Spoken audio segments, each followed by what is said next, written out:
Astaghfirullah.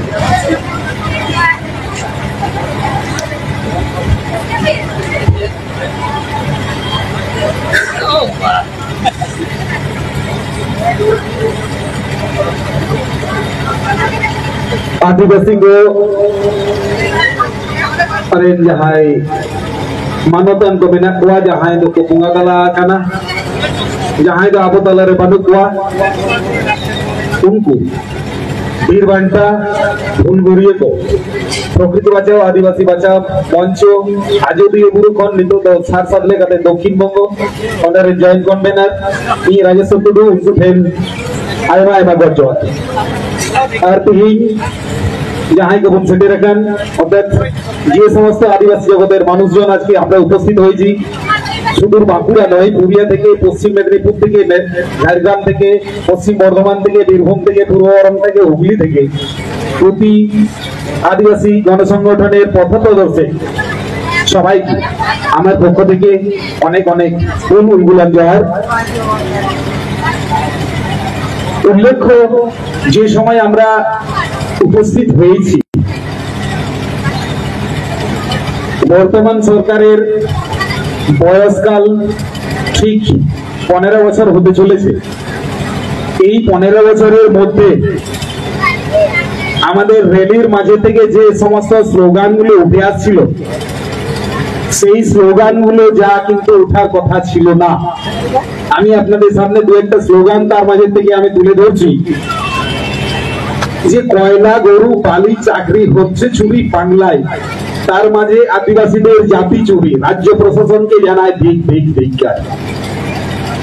রায় খাতুন যাদব শর্মা চক্রবর্তী সেনগুপ্ত মন্ডল মাহাতো বলে এরা এগিয়ে যাচ্ছে বাংলায়, আদিবাসী অপদার্থ রাজ্য প্রশাসন জবাব দাও। জমির দলিল থেকে জাতি উল্লেখ বন্ধ হলো কেন, সরকার তুমি জবাব দাও। আসলটাই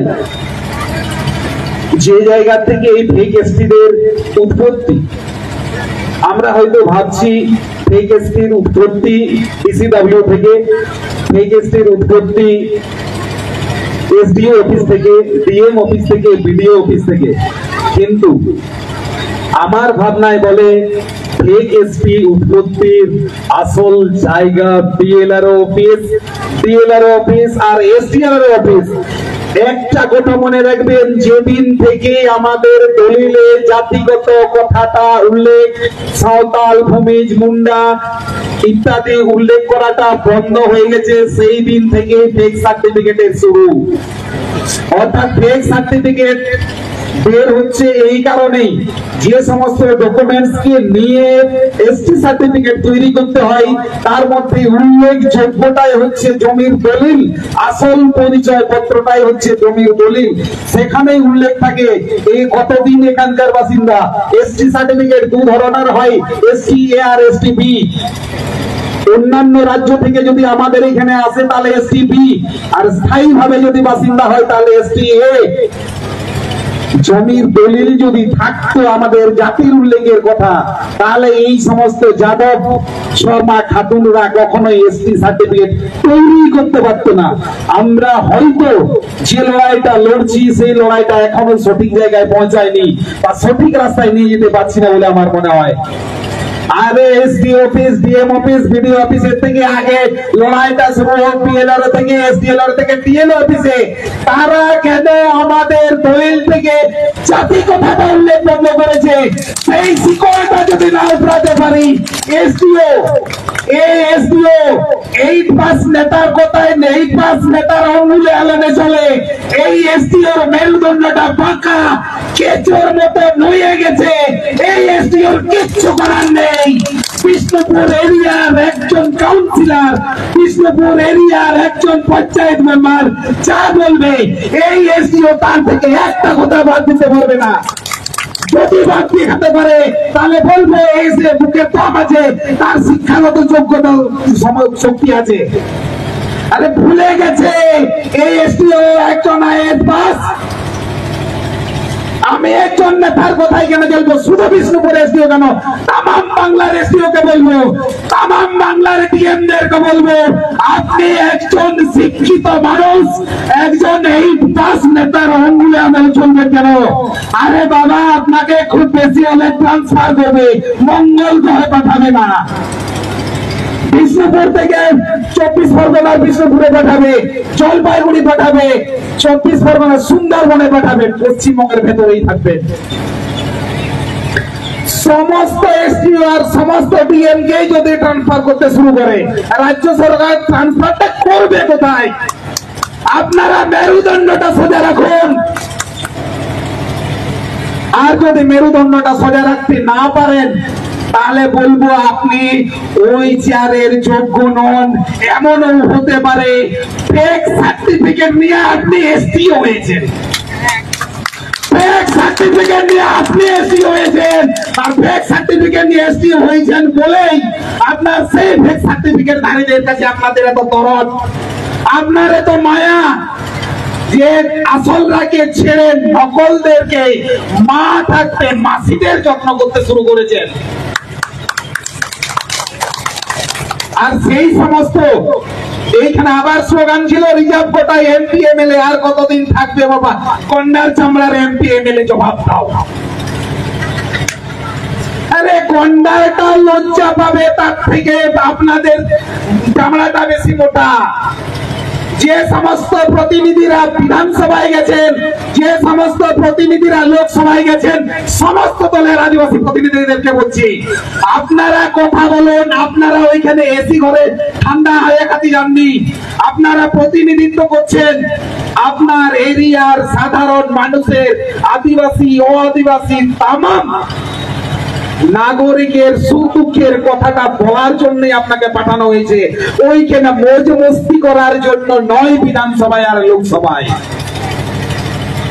আর যদি না পারেন, আর যদি সেইখানে এইখানকার কথা তুলে ধরতে, আম জনতার কথা, আমি শুধু আদিবাসীদের কথা বলছি না, আম জনতার কথা যদি তুলে ধরতে না পারেন, তাহলে আপনি এইখানকার প্রতিনিধি হওয়ার যোগ্য নন। এইবারে যদি আগামী আসছে ভোট, আপনাদের কোন পাড়ায়, আপনাদের কোন গ্রামে বা মহল্লায় যে কোন দলের রাজনীতিবিদরা যদি প্রচার করতে যায়, ছাতা নিয়ে দাঁড়াবেন, ছাতা দিয়ে দাঁড়াবেন। যে আমার কথা বলবে না তাকে আমি ভোট দেবো না, দরকার হলে নোটাই দেবো, দরকার হলে নোটাই দেবো, দরকার হলে নিজস্ব প্রতিনিধি পাঠাবো। পারি আর না পারি, কেন পারবো না? আমাদের রাজ্যের দ্বিতীয় বৃহত্তম দল বিজেপি আসলে কি? আসলে জাতিগত সংগঠন থেকে বেরিয়ে আসা, আরএসএস থেকে বেরিয়ে আসা। তাহলে আমাদের ইম্ফল থেকে কেন রাজনীতি দলের লোক পাঠাতে পারবো না? একমাত্র জনপ্রতিনিধি ভাঙড় থেকে যে একমাত্র আওয়াজ তুলে যাচ্ছে আইএসএফ থেকে, তার আসল চেহারাটা কি? সেই জাতিগত সংগঠন থেকে উঠে আসা। তাহলে আমরা সমস্ত জাতি মিলে একতা হয়েছি, ইম্ফলে এসেছি, তাহলে আমাদের জাতিগত সংগঠন থেকে প্রতিনিধি আগামী বিধানসভায় কেন পাঠাতে পারবো না? বিধানসভায় আপনারা ঠিক করবেন, গ্রামের আম জনতা ঠিক করবেন যে আপনাদের প্রতিনিধি পাঠানোর প্রয়োজন আছে কিনা। যে সমস্ত রাজনৈতিক দলের প্রতিনিধিরা এখন প্রতিনিধিত্ব করছে, তারা এইবারে কেন, সারেবারে কেন, আপনার নাতি নাতনিটা যখন বড় হবে তখনও আপনার কথাটা বলবে না। যদি বলতে হয় একতা হন, যা হয়েছি তার থেকে আরো জোরবদ্ধ হন, নচেত আপনার কথা কেউ বলবে না আর কেউ শুনবে না। ইয়াং জেনারেশনকে অনুরোধ করবো, আপনাদের বয়স অনুযায়ী এখন যা যা করে যাচ্ছেন করুন, আমার কোনো আপত্তি নেই। খেলতে হবে, নাচতে হবে, গাইতে হবে, এটাও সংস্কৃতির অংশ, এটাও এই জীবনের অংশ। ওই কাজটা করার জন্য দ্বিতীয়বার জীবনটা পাওয়া যায় না। কিন্তু ভাই, আগামটা মনে রাখতে হবে। আমি আমার বয়সটা যখন, খেলার বয়সটা পেরিয়ে যাবে, নাচের বয়সটা পেরিয়ে যাবে, যখন তুমি সংসার জীবনে পদার্পণ করবে, তখন করবেটা কি? সাবধান হয়ে যাও, নিজের অধিকার হরণ করছে অন্য কেউ, রুখে দাঁড়াও। যতক্ষণ না যুব সমাজ এগিয়ে আসবে, আমাদের বর্তমানের পথপ্রদর্শকরা কাদের হাতে বেতনটা তুলে দেবে তোমরা যদি না আসো। এখন বিভিন্ন গণসংগঠনে যারা পথপ্রদর্শক আছে, তারা কিন্তু বেশিরভাগই বয়স্ক। তারা চাইছে তাদের বেতনটা যুবদের হাতে তুলে দেখ। তারা চাইছে আমাদের বেতনটা যুবদের হাতে তুলে দিয়ে যাব, কিন্তু সেই যুব সমাজ যদি না এগিয়ে আসে তাহলে পরবর্তী দিনটা এতটাই ভয়ঙ্কর হবে যা কল্পনাও করতে পারছো না, স্বপ্নেও দেখতে পাচ্ছ না। আমি একই জিনিস নিয়ে বারবার যখন উঠে আসছে আর দীর্ঘায়িত করবো না, শেষে বর্তমান সরকারের অবস্থা, উদ্দেশ্য, লক্ষ্য নিয়ে একটা স্বরচিত কবিতা হঠাৎ করেই মনে হলো এটা লিখে ফেলেছি। যদি এই কবিতার মাধ্যমে কারো গায়ে লেগে থাকে বা গায়ে লাগে, যদি আমি সীমা লঙ্ঘন করে ফেলি, নিজ গুণে ক্ষমা চেয়ে রাখছি, ক্ষমা করে দেবেন।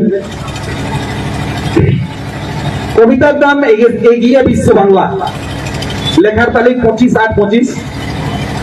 স্কুলের টিফিনের সময়, আমি কর্মক্ষেত্রে একজন স্কুল শিক্ষক, স্কুলের টিফিনের সময় ফাঁকা পেলাম বলে এই কবিতাটা লেখা। জানি না আপনাদের মনে কতটা দাগ কাটতে পারবে। কবিতাটার নাম এগিয়ে বিশ্ব বাংলা। সময় দিন মাস বছর পেরোতে পেরোতে এলো সেই মহেন্দ্রক্ষণ নির্বাচন 2011 সাল। ট্যাগ লাইন হলো বদলানোর বদল চাই। বাংলার মানুষ দরাজ মনে ভাবলো এটা কি চাই। কে জানতো এই বদল হবে আত্মহত্যার সমান। চারিদিকে শুধু চোর চোর চোরে চোরে ভর্তি হয়ে গেছে এই এগিয়ে বিশ্ব বাংলা। চুরি হলো গরু, চুরি হলো বাড়ি, চুরি হলো চাকরি, কয়লা, চুরি হলো মায়ের ইজ্জত, চুরি হলো সন্তানের ভবিষ্যৎ। শিক্ষিতদের সময় তো ভরলো না পেটে, খামরদের তাই সরকারের প্রশাসনকে কাজে লাগিয়ে চুরি হতে লাগলো পিছিয়ে পড়া আদিবাসীদের সাংবিধানিক রক্ষা কবচ। আদিবাসীদের জাতি চুরি হচ্ছে রে ভাই, আদিবাসীদের জাতি চুরি হচ্ছে এগিয়ে বিশ্ব বাংলায়। সরকারি পদান্নতায় মদতে কিছু অমেরুদণ্ডী এসডিও পিএমদের সহযোগিতায় কর্মকাণ্ডে আদিবাসী তকমা পাচ্ছে হালদার, বিশ্বাস রায়, যাদব, শর্মা মন্ডল, মাহাতো, সেনগুপ্ত, শেখ, খাতুন, চক্রবর্তী কোলে নামক উচ্চবর্ণের ধৈর্যধারী বহুরূপীরা। তাজ্জব ব্যাপার, তাজ্জব হবেন না, এইটাই এগিয়ে বিশ্ব বাংলা। মহামহিম সুপ্রিম কোর্টের ঐতিহাসিক রায় ভারতীয় ন্যায় সংহিতায় পূর্ণ গ্রন্থের লেখাকে প্রতারণা করেই চলেছে আদিবাসীদের বিলুপ্ত করার ষড়যন্ত্র লিপ্ত এই এগিয়ে বিশ্ব বাংলা। যে আদিবাসীরা দেশের মালিক তারাকে চক্রান্ত করে ঠান্ডা ঘরের নীল নকশা বানিয়ে বিলুপ্তির ধান্দা। আগমনের ট্যাগ লাইনের জমি থেকে লুকিয়ে সরকারি প্রেষণ যন্ত্রকে সুনিপুণ ভাবে কাজে লাগিয়ে আজও বিয়ে বড় দেউচা পাচামে ঝাড়গ্রাম রানীবাঁধ জমি লুট হচ্ছে রে ভাই, জমি লুট হচ্ছে। বাপ ঠাকুরদার নারী পোতা জমি লুট হচ্ছে এই এগিয়ে বিশ্ব বাংলায়। বারবার চাওয়া সত্ত্বেও হয়নি সাঁওতালি মাধ্যমে ভোট। সাঁওতালি মাধ্যমে স্কুলগুলো ছাগল ছানার 6 নম্বরের ছানা। স্কুল কলেজ বিশ্ববিদ্যালয় আদিবাসী হোস্টেল আজ বন্ধ হয়ে গেছে, না হয় বন্ধ হওয়ার প্রহর গুনছে। ভূমি ভাষাকে দ্বিতীয় রাজভাষার স্বীকৃতি হিসাবে আজও বিষ পাও চলে। হোক খেলা, হোক মেলা, হোক ধামসা মডেল, হোক ঢালুই ঢালুই নাচ হোক। আদিবাসীদের শিক্ষা থেকে দূরে রাখো, অধিকার থেকে দূরে রাখো, তবেই না উন্নয়নের ফানুষে ফিরবে এই এগিয়ে বিশ্ব বাংলা। না না আর মানছি না। আদিবাসী তারা লড়তে জানে, নিজের অধিকার রক্ষা করতে জানে। তারা আজ একত্রিত সম্মিলিত, তারা আজ শক্তিশালী। দেওয়ালে থেকে গেছে ভিত, আদিবাসী যুবরা জাগো।